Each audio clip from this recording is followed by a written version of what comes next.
ಓಂ ಶಾಂತಿ. ಇಂದಿನ ದಿನಾಂಕ 15/11/2023. ಮಧುರ ಮಕ್ಕಳೇ, ಸರ್ವರಿಗೆ ಆಶೀರ್ವಾದ ಮಾಡುವಂತಹ ದಯಾಸಾಗರ ಒಬ್ಬ ತಂದೆಯಾಗಿದ್ದಾರೆ. ತಂದೆಯನ್ನೇ ದುಃಖಹರ್ತ ಸುಖಕರ್ತ ಎಂದು ಹೇಳಲಾಗುತ್ತದೆ. ಅವರ ವಿನಃ ಮತ್ಯಾರೂ ದುಃಖವನ್ನು ಹರಣ ಮಾಡಲು ಸಾಧ್ಯವಿಲ್ಲ. ಪ್ರಶ್ನೆ: ಭಕ್ತಿ ಮಾರ್ಗ ಮತ್ತು ಜ್ಞಾನ ಮಾರ್ಗ ಎರಡರಲ್ಲಿ ದತ್ತು ಮಾಡಿಕೊಳ್ಳುವ ಸಂಪ್ರದಾಯವಿದೆ. ಆದರೆ ಇವೆರಡರ ಅಂತರವೇನು? ಉತ್ತರ: ಭಕ್ತಿ ಮಾರ್ಗದಲ್ಲಿ ಯಾರಿಗಾದರೂ ದತ್ತು ಆಗುತ್ತಾರೆಂದರೆ ಗುರು ಮತ್ತು ಶಿಷ್ಯರ ಸಂಬಂಧವಿರುತ್ತದೆ. ಸನ್ಯಾಸಿಗಳೂ ಸಹ ದತ್ತು ಮಾಡಿಕೊಳ್ಳಲ್ಪಟ್ಟರೆ ತಮ್ಮನ್ನು ಅನುಯಾಯಿ ಎಂದು ಕರೆಸಿಕೊಳ್ಳಲಾಗುತ್ತದೆ. ಆದರೆ ಜ್ಞಾನ ಮಾರ್ಗದಲ್ಲಿ ನೀವು ಶಿಷ್ಯರು ಅಥವಾ ಅನುಯಾಯಿಗಳಲ್ಲ, ನೀವು ತಂದೆಯ ಮಕ್ಕಳಾಗಿದ್ದೀರಿ. ಮಕ್ಕಳಾಗುವುದು ಎಂದರೆ ಆಸ್ತಿಗೆ ಅಧಿಕಾರಿಗಳಾಗುವುದು. ಗೀತೆ. ಓಂ ನಮಃ ಶಿವಾಯ. ಓಂ ಶಾಂತಿ. ಮಕ್ಕಳು ಗೀತೆಯನ್ನು ಕೇಳಿದ್ದೀರಿ. ಇದು ಪರಂಪಿತ ಪರಮಾತ್ಮ ಶಿವನ ಮಹಿಮೆಯಾಗಿದೆ. ಶಿವಾಯ ನಮಃ ಎಂದು ಹೇಳುತ್ತಾರೆಯೇ ಹೊರತು ರುದ್ರಾಯ ನಮಃ ಅಥವಾ ಸೋಮನಾಥಾಯ ನಮಃ ಎಂದು ಹೇಳುವುದಿಲ್ಲ. ಶಿವಾಯ ನಮಃ ಎಂದೇ ಹೇಳುತ್ತಾರೆ ಮತ್ತು ಮಹಿಮೆಯೂ ಸಹ ಅವರದ್ದೇ ಆಗುತ್ತದೆ. ಶಿವಾಯ ನಮಃ ಎಂದರೆ ತಂದೆಯಾದರು. ಪರಂಪಿತ ಪರಮಾತ್ಮನ ಹೆಸರೇ ಶಿವ. ಅವರು ನಿರಾಕಾರನಾಗಿದ್ದಾರೆ. ಅಂದ ಮೇಲೆ ಓ ಗಾಡ್ ಫಾದರ್ ಎಂದು ಯಾರು ಹೇಳಿದರು? ಆತ್ಮ ಕೇವಲ ಓ ತಂದೆಯೇ ಎಂದು ಹೇಳಿದರೆ ಅವರು ಶರೀರದ ತಂದೆಯಾಗಿ ಬಿಡುತ್ತಾರೆ. ಆದರೆ ಓ ಗಾಡ್ ಫಾದರ್ ಎಂದು ಹೇಳುವುದರಿಂದ ಅವರು ಆತ್ಮಿಕ ತಂದೆಯಾಗಿ ಬಿಡುತ್ತಾರೆ. ಇವು ತಿಳಿದುಕೊಳ್ಳುವ ಮಾತುಗಳಾಗಿವೆ.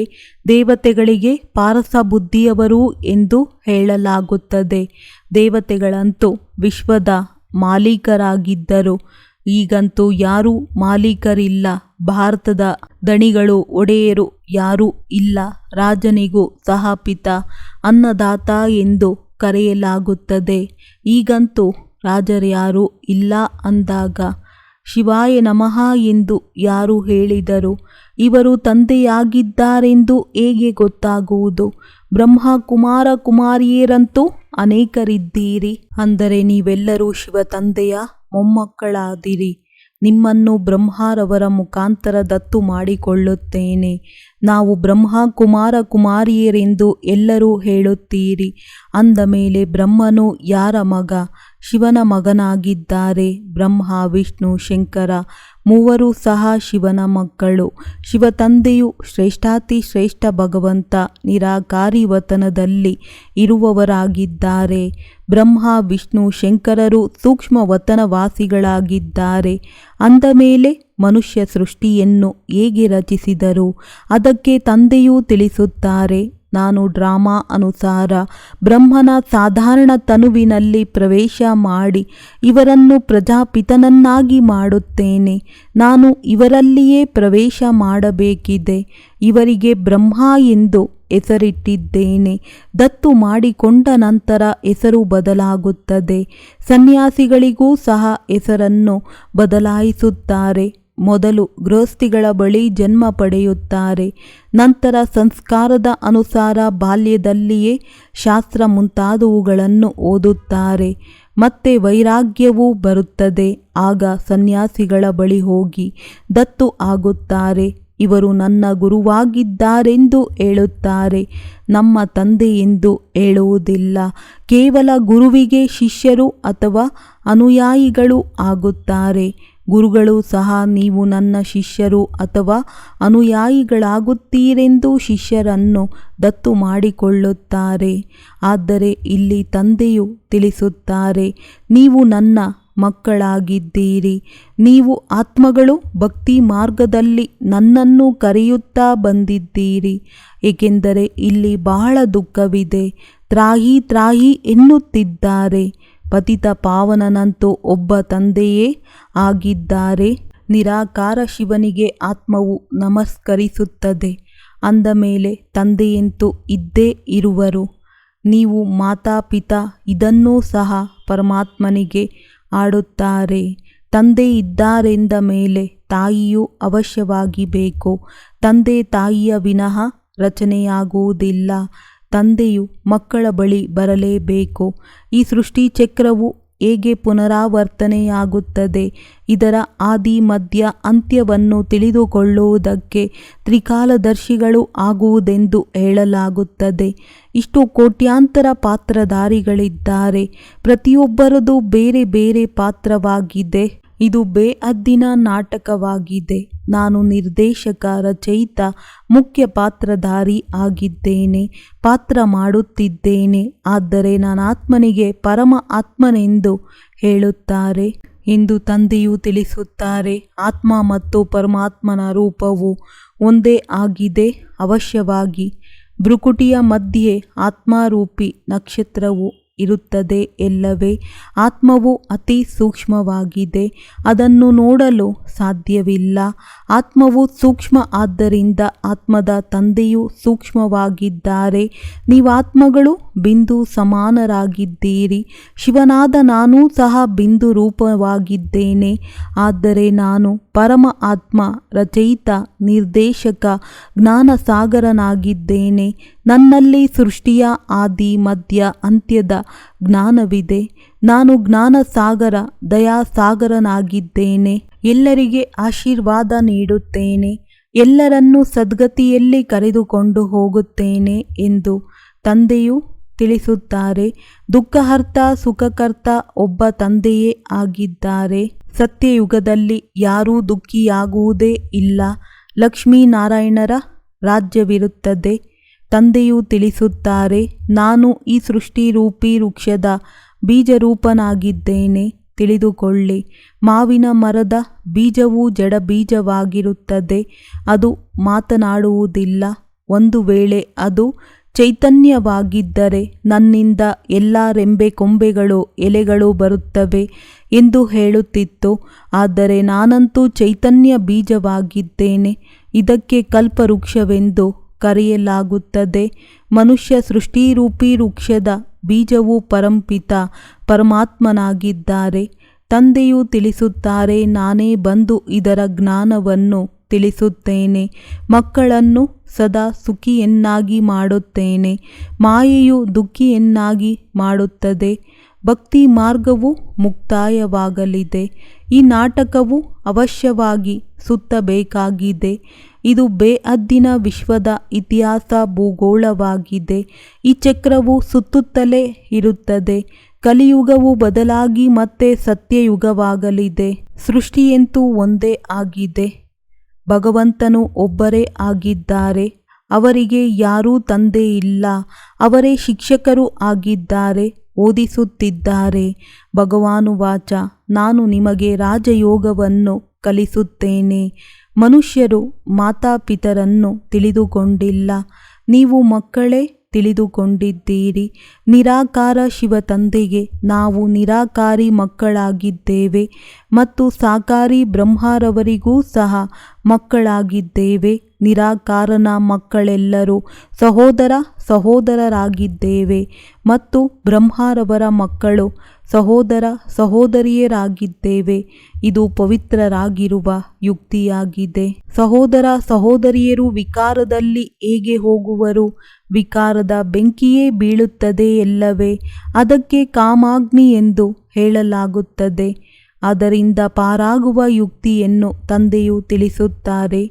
ಮೊದಲನೆಯದಾಗಿ ಪ್ರಾಪ್ತಿಯಂತೂ ಬಹಳಷ್ಟಿದೆ. ಒಂದು ವೇಳೆ ನಾವು ತಂದೆಯ ಶ್ರೀಮತದಂತೆ ನಡೆದಿದ್ದೇ ಆದರೆ ಬೇಹದ್ದಿನ ತಂದೆಯ ಆಸ್ತಿಯನ್ನು ಪಡೆಯುತ್ತೇವೆ. ನೆನಪಿನಿಂದಲೇ ಸದಾ ಆರೋಗ್ಯವಂತರಾಗುತ್ತೇವೆ. ಪ್ರಾಚೀನ ಭಾರತದ ಯೋಗವು ಪ್ರಸಿದ್ಧವಾಗಿದೆ. ತಂದೆಯು ತಿಳಿಸುತ್ತಾರೆ, ನನ್ನನ್ನು ನೆನಪು ಮಾಡುತ್ತಾ ನೀವು ಪವಿತ್ರರಾಗಿ ಬಿಡುತ್ತೀರಿ. ಪಾಪಗಳು ಭಸ್ಮವಾಗಿ ಬಿಡುತ್ತವೆ. ತಂದೆಯ ನೆನಪಿನಲ್ಲಿ ಶರೀರವನ್ನು ಬಿಟ್ಟರೆ ನನ್ನ ಬಳಿ ಬಂದು ಬಿಡುತ್ತೀರಿ. ಈ ಹಳೆಯ ಪ್ರಪಂಚವು ಸಮಾಪ್ತಿಯಾಗಲಿದೆ. ಇದು ಅದೇ ಮಹಾಭಾರತದ ಯುದ್ಧವಾಗಿದೆ. ಯಾರು ತಂದೆಯ ಮಕ್ಕಳಾಗಿದ್ದಾರೆಯೋ ಅವರದ್ದೇ ವಿಜಯವಾಗಲಿದೆ. ಈ ರಾಜಧಾನಿಯು ಸ್ಥಾಪನೆಯಾಗುತ್ತಿದೆ. ಭಗವಂತನು ಸ್ವರ್ಗದ ಮಾಲೀಕರನ್ನಾಗಿ ಮಾಡುವುದಕ್ಕೋಸ್ಕರ ರಾಜಯೋಗವನ್ನು ಕಲಿಸುತ್ತಾರೆ. ನಂತರ ಮಾಯಾ ರಾವಣನು ನರಕದ ಮಾಲೀಕರನ್ನಾಗಿ ಮಾಡುತ್ತಾನೆ. ಅದು ಶಾಪವು ಸಿಕ್ಕ ಹಾಗೆ. ತಂದೆಯು ತಿಳಿಸುತ್ತಾರೆ, ಮುದ್ದಾದ ಮಕ್ಕಳೇ, ನನ್ನ ಮತದಂತೆ ನೀವು ಸ್ವರ್ಗವಾಸಿಗಳಾಗಿ ನಂತರ ಯಾವಾಗ ರಾವಣ ರಾಜ್ಯವು ಪ್ರಾರಂಭವಾಗುತ್ತದೆಯೋ ಆಗ ರಾವಣನು ಹೇಳುತ್ತಾನೆ, ಏ ಈಶ್ವರನ ಮಕ್ಕಳೇ, ನರಕವಾಸಿ ಭವ. ನರಕದ ನಂತರ ಸ್ವರ್ಗವು ಅವಶ್ಯವಾಗಿ ಬರಬೇಕಾಗಿದೆ. ಇದು ನರಕವಾಗಿದೆ ಎಲ್ಲವೇ. ಎಷ್ಟೊಂದು ಒಡೆದಾಟಗಳಿವೆ. ಸತ್ಯಯುಗದಲ್ಲಿ ಈ ಜಗಳ ಕಲಹ ಏನೂ ಇರುವುದಿಲ್ಲ. ಭಾರತವೇ ಸ್ವರ್ಗವಾಗಿತ್ತು, ಮತ್ಯಾವುದೇ ರಾಜ್ಯವಿರುವುದಿಲ್ಲ. ಈಗ ಭಾರತವು ನರಕವಾಗಿದೆ. ಅನೇಕ ಧರ್ಮಗಳಾಗಿವೆ, ಗಾಯನವಿದೆ. ಅನೇಕ ಧರ್ಮಗಳ ವಿನಾಶ. ಒಂದು ಧರ್ಮದ ಸ್ಥಾಪನೆ ಮಾಡಲು ನಾನು ಬರಬೇಕಾಗುತ್ತದೆ. ನಾನು ಒಂದೇ ಬಾರಿ ಅವತರಿಸುತ್ತೇನೆ. ತಂದೆಯು ಪತಿತ ಪ್ರಪಂಚದಲ್ಲಿಯೇ ಬರಬೇಕಾಗುತ್ತದೆ. ಯಾವಾಗ ಹಳೆಯ ಪ್ರಪಂಚವು ಸಮಾಪ್ತಿಯಾಗಬೇಕೋ ಆಗಲೇ ಬರುತ್ತಾರೆ. ಅದಕ್ಕೋಸ್ಕರ ಯುದ್ಧವೂ ಆಗಬೇಕು. ತಂದೆಯು ತಿಳಿಸುತ್ತಾರೆ, ಮಧುರ ಮಕ್ಕಳೇ, ನೀವು ಅಶರೀರಿಯಾಗಿ ಬಂದಿರಿ. 84 ಜನ್ಮಗಳ ಪಾತ್ರವನ್ನು ಪೂರ್ಣ ಮಾಡಿದ್ದೀರಿ. ಈಗ ವಾಪಸ್ ಹೋಗಬೇಕಾಗಿದೆ. ನಾನು ನಿಮ್ಮನ್ನು ಪತಿತರಿಂದ ಪಾವನರನ್ನಾಗಿ ಮಾಡಿ ವಾಪಸ್ ಕರೆದುಕೊಂಡು ಹೋಗುತ್ತೇನೆ. ಲೆಕ್ಕವಂತೂ ಇದೆಯಲ್ಲವೇ? 5000 ವರ್ಷಗಳಲ್ಲಿ ದೇವತೆಗಳು 84 ಜನ್ಮಗಳನ್ನು ಪಡೆಯುತ್ತಾರೆ. ಎಲ್ಲರೂ 84 ಜನ್ಮಗಳನ್ನು ಪಡೆಯುವುದಿಲ್ಲ. ಈಗ ನನ್ನನ್ನು ನೆನಪು ಮಾಡಿ ಮತ್ತು ಆಸ್ತಿಯನ್ನು ಪಡೆಯಿರಿ ಎಂದು ತಂದೆಯು ತಿಳಿಸುತ್ತಾರೆ. ಸೃಷ್ಟಿ ಚಕ್ರವು ಬುದ್ಧಿಯಲ್ಲಿ ತಿರುಗಬೇಕು. ನಾವು ಪಾತ್ರಧಾರಿಗಳಾಗಿದ್ದೇವಲ್ಲವೇ? ಪಾತ್ರಧಾರಿಯಾಗಿ ನಾಟಕದ ನಿರ್ದೇಶಕ, ರಚಯಿತ, ಮುಖ್ಯ ಪಾತ್ರಧಾರಿಯನ್ನೇ ಅರಿತುಕೊಂಡಿಲ್ಲವೆಂದರೆ ಅವರು ಬುದ್ಧಿಹೀನರಾದರು. ಇದರಿಂದಲೇ ಭಾರತವು ಇಷ್ಟೊಂದು ಕಂಗಾಲಾಗಿದೆ. ಪುನಃ ತಂದೆಯು ಬಂದು ಸಂಪನ್ನರಾಗಿ ಮಾಡುತ್ತಾರೆ. ತಂದೆಯು ತಿಳಿಸುತ್ತಾರೆ, ನೀವು ಭಾರತವಾಸಿಗಳೇ ಸ್ವರ್ಗದಲ್ಲಿದ್ದೀರಿ. ಮತ್ತೆ ನಿಮಗೆ 84 ಜನ್ಮಗಳನ್ನು ಅವಶ್ಯವಾಗಿ ತೆಗೆದುಕೊಳ್ಳಬೇಕಾಯಿತು. ಈಗ ನಿಮ್ಮ 84 ಜನ್ಮಗಳು ಮುಕ್ತಾಯವಾಯಿತು. ಈ ಅಂತಿಮ ಜನ್ಮ ಒಂದೇ ಉಳಿದಿದೆ. ಭಗವಾನುವಾಚ, ಭಗವಂತನಂತೂ ಎಲ್ಲರಿಗೂ ಒಬ್ಬರೇ ಆಗಿದ್ದಾರೆ.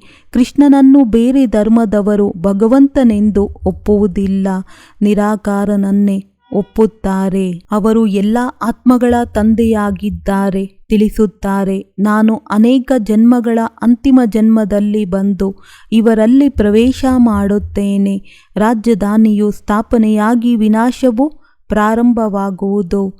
ಅನಂತರ ನಾನು ಹೊರಟು ಹೋಗುತ್ತೇನೆ. ಇದು ಬಹಳ ದೊಡ್ಡ ಯಜ್ಞವಾಗಿದೆ. ಮತ್ತೆಲ್ಲ ಯಜ್ಞಗಳಿವೆಯೋ ಅವುಗಳು ಇದರಲ್ಲಿ ಹಾಗೂ ಇಡೀ ಪ್ರಪಂಚದ ಕೊಳಕೆಲ್ಲವೂ ಸ್ವಾಹ ಆಗುತ್ತವೆ. ಇದರ ನಂತರ ಮತ್ಯಾವುದೇ ಯಜ್ಞವನ್ನು ರಚಿಸಲಾಗುವುದಿಲ್ಲ. ಭಕ್ತಿ ಮಾರ್ಗವು ಸಮಾಪ್ತಿ ಆಗಿಬಿಡುತ್ತದೆ. ಸತ್ಯಯುಗ ತ್ರೇತಾದ ನಂತರ ಭಕ್ತಿಯು ಪ್ರಾರಂಭವಾಗುತ್ತದೆ. ಈಗ ಆ ಭಕ್ತಿಯು ಮುಕ್ತಾಯವಾಗುತ್ತದೆ. ಮಹಿಮೆಯೆಲ್ಲವೂ ಶಿವ ತಂದೆಯದಾಗಿದೆ. ಅನೇಕರು ಅನೇಕ ಹೆಸರುಗಳನ್ನು ಇಟ್ಟಿದ್ದಾರೆ, ಆದರೆ ಅವರನ್ನು ತಿಳಿದುಕೊಂಡಿಲ್ಲ. ಈ ಶಿವ ತಂದೆಯನ್ನು ರುದ್ರ, ಸೋಮನಾಥ, ಬಾಬುರಿನಾಥ ಎಂದು ಹೇಳುತ್ತಾರೆ.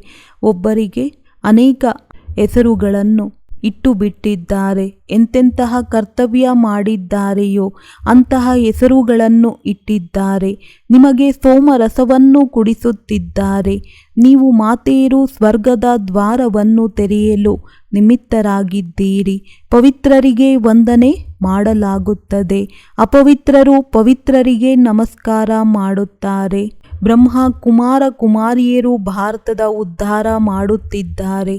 ಪವಿತ್ರರಾಗಿ ತಂದೆಯಿಂದ ಪವಿತ್ರ ಪ್ರಪಂಚದ ಆಸ್ತಿಯನ್ನು ಪಡೆಯಬೇಕಾಗಿದೆ. ಗೃಹಸ್ಥ ವ್ಯವಹಾರದಲ್ಲಿರುತ್ತಾ ಪವಿತ್ರರಾಗಿರಬೇಕಾಗಿದೆ. ಆದರೆ ಇದರಲ್ಲಿ ಪರಿಶ್ರಮವಿದೆ. ಕಾಮ ಮಹಾಶತ್ರುವಾಗಿದೆ. ಕಾಮವಿಲ್ಲದೆ ಇರಲು ಸಾಧ್ಯವಾಗುವುದಿಲ್ಲವೆಂದರೆ ಒಡೆಯಲು ಪ್ರಾರಂಭಿಸುತ್ತಾರೆ. ರುದ್ರ ಯಜ್ಞದಲ್ಲಿ ಅಬಲೆಯರ ಅತ್ಯಾಚಾರವಾಗುತ್ತವೆ. ಯಾವಾಗ ಅತ್ಯಾಚಾರ ಮಾಡುವವರ ಪಾಪದ ಕೊಡವು ತುಂಬುತ್ತದೆಯೋ ಆಗ ವಿನಾಶವಾಗಿ ಬಿಡುತ್ತವೆ. ಅನೇಕ ಮಕ್ಕಳಿದ್ದಾರೆ, ನನ್ನನ್ನೆಂದೂ ನೋಡಿಯೇ ಇಲ್ಲ, ಆದರೂ ಸಹ ಬರೆಯುತ್ತಾರೆ, ಬಾಬಾ ನಾವು ನಿಮ್ಮನ್ನು ಅರಿತುಕೊಂಡಿದ್ದೇವೆ. ತಮ್ಮಿಂದ ಆಸ್ತಿಯನ್ನು ಪಡೆಯಲು ಅವಶ್ಯವಾಗಿ ಪವಿತ್ರವಾಗುತ್ತೇವೆ. ತಂದೆಯೂ ಸಹ ತಿಳಿಸುತ್ತಾರೆ, ಮಕ್ಕಳೇ, ಶಾಸ್ತ್ರಗಳನ್ನು ಓದುವುದು, ತೀರ್ಥಯಾತ್ರೆಗಳನ್ನು ಮಾಡುವುದು ಇವೆಲ್ಲ ಭಕ್ತಿ ಮಾರ್ಗದ ಶಾರೀರಿಕ ಯಾತ್ರೆಗಳನ್ನಂತೂ ಮಾಡುತ್ತಲೇ ಬಂದಿದ್ದೀರಿ. ಈಗ ನೀವು ಹಿಂತಿರುಗಿ ಹೋಗಬೇಕಾಗಿದೆ. ಆದ್ದರಿಂದ ನನ್ನೊಂದಿಗೆ ಬುದ್ಧಿಯೋಗವನ್ನು ಇಡಿ. ಬೇರೆಲ್ಲ ಸಂಘಗಳನ್ನು ಬಿಟ್ಟು ನನ್ನೊಬ್ಬನ ಜೊತೆ ಬುದ್ಧಿಯೋಗವನ್ನು ಜೋಡಿಸಿದಾಗ ನಿಮ್ಮನ್ನು ಜೊತೆ ಕರೆದುಕೊಂಡು ಹೋಗುತ್ತೇನೆ. ನಂತರ ಸ್ವರ್ಗದಲ್ಲಿ ಕಳುಹಿಸುತ್ತೇನೆ. ಅದು ಶಾಂತಿಧಾಮವಾಗಿದೆ. ಅಲ್ಲಿ ಆತ್ಮಗಳು ಏನನ್ನೂ ಮಾತನಾಡುವುದಿಲ್ಲ. ಸತ್ಯಯುಗವು ಸುಖಧಾಮ, ಇದು ದುಃಖಧಾಮವಾಗಿದೆ. ಈಗ ಈ ದುಃಖಧಾಮದಲ್ಲಿರುತ್ತಾ ಶಾಂತಿಧಾಮ, ಸುಖಧಾಮವನ್ನು ನೆನಪು ಮಾಡಿದ್ದರೆ ನೀವು ಸ್ವರ್ಗದಲ್ಲಿ ಬಂದು ಬಿಡುತ್ತೀರಿ. ಈಗ ನೀವು 84 ಜನ್ಮಗಳನ್ನು ತೆಗೆದುಕೊಂಡಿದ್ದೀರಿ. ವರ್ಣಗಳು ಸುತ್ತುತ್ತಾ ಇರುತ್ತವೆ. ಇದರಲ್ಲಿ ಮೊದಲನೆಯದು ಬ್ರಾಹ್ಮಣ ವರ್ಣ, ಶಿಖೆಗೆ ಸಮಾನವಾಗಿದೆ. ನಂತರ ದೇವತಾ ವರ್ಣ, ಕ್ಷತ್ರಿಯ ವರ್ಣ. ಹೇಗೆ ಚಕ್ರದ ಆಟವನ್ನು ಆಡುತ್ತಾರಲ್ಲವೇ, ನಾವೀಗ ಈ ಚಕ್ರವು ಸುತ್ತುತ್ತಾ ಇರುತ್ತೇವೆ. ಇದನ್ನು ಅರಿತುಕೊಳ್ಳುವುದರಿಂದ ಚಕ್ರವರ್ತಿ ರಾಜರಾಗುತ್ತೀರಿ. ಬೇಹದ್ದಿನ ತಂದೆಯಿಂದ ಬೇಹದ್ದಿನ ಆಸ್ತಿಯು ಬೇಕು ಅಂದ ಮೇಲೆ ಅವಶ್ಯವಾಗಿ ಆ ತಂದೆಯ ಮತದಂತೆ ನಡೆಯಬೇಕು. ನೀವು ತಿಳಿಸುತ್ತೀರಿ, ನಿರಾಕಾರ ಪರಮಾತ್ಮನು ಬಂದು ಈ ಸಾಕಾರ ಶರೀರದಲ್ಲಿ ಪ್ರವೇಶ ಮಾಡಿದ್ದಾರೆ. ನಾವಾತ್ಮಗಳು ನಿರಾಕಾರಿಯಾಗಿದ್ದಾಗ ಪರಮಧಾಮದಲ್ಲಿ ಇರುತ್ತೇವೆ.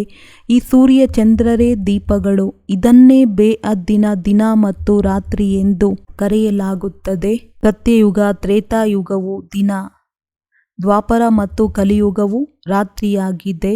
ತಂದೆಯು ಬಂದು ಸದ್ಗತಿಯ ಮಾರ್ಗವನ್ನು ತಿಳಿಸುತ್ತಾರೆ. ಎಷ್ಟು ಒಳ್ಳೆಯ ತಿಳುವಳಿಕೆಯೂ ಸಿಗುತ್ತದೆ. ಸತ್ಯಯುಗದಲ್ಲಿ ಸುಖವಿರುತ್ತದೆ. ನಂತರ ಸ್ವಲ್ಪ ಸ್ವಲ್ಪವಾಗಿ ಕಡಿಮೆಯಾಗುತ್ತಾ ಹೋಗುತ್ತದೆ. ಸತ್ಯಯುಗದಲ್ಲಿ 16 ಕಲೆ, ತ್ರೇತಾಯುಗದಲ್ಲಿ 14 ಕಲೆ. ಇವೆಲ್ಲವನ್ನು ತಿಳಿದುಕೊಳ್ಳುವ ಮಾತುಗಳಾಗಿವೆ. ಅಲ್ಲಿ ಎಂದೂ ಅಕಾಲ ಮೃತ್ಯುವಾಗುವುದಿಲ್ಲ. ಜಗಳ ಕಲಹ ಮಾಡುವ ಅಳುವ ಮಾತಿಲ್ಲ. ಇದೆಲ್ಲವೂ ವಿದ್ಯೆಯ ಮೇಲೆ ಆಧಾರಿತವಾಗಿದೆ. ವಿದ್ಯೆಯಿಂದಲೇ ಮನುಷ್ಯರಿಂದ ದೇವತೆಗಳಾಗಬೇಕಾಗಿದೆ.